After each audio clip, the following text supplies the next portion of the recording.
Hello, I'm Sam Stovall, Chief Equity Strategist of S&P Capital IQ. At this week's Investment Policy Committee meeting, we discussed the S&P 500's likely performance in May.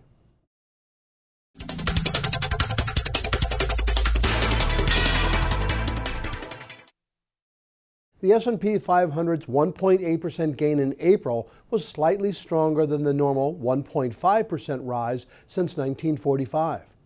However, history says that investors shouldn't expect too much out of the market in May. Since World War II, the S&P 500's return in May ranks at number 8, with the frequency of an up month only equal to a coin toss.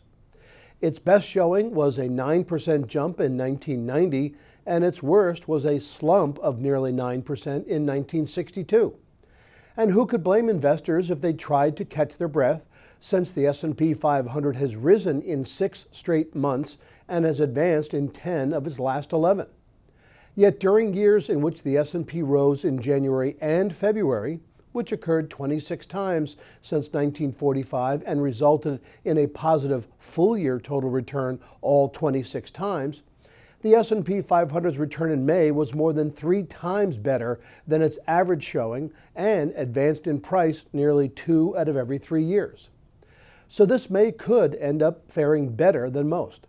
What's more, investors appear unfazed by the recent weaker than expected economic and earnings reports, possibly in anticipation of a favorable compromise out of Washington.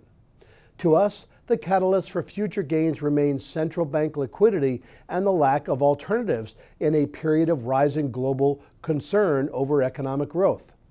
We believe equities still represent a more attractive alternative to bonds and embraced a balanced sector view, focusing more on individual issues that offer growth of dividends and earnings at a reasonable price.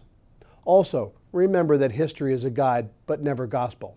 I'm Sam Stovall, and I'll talk with you again next week.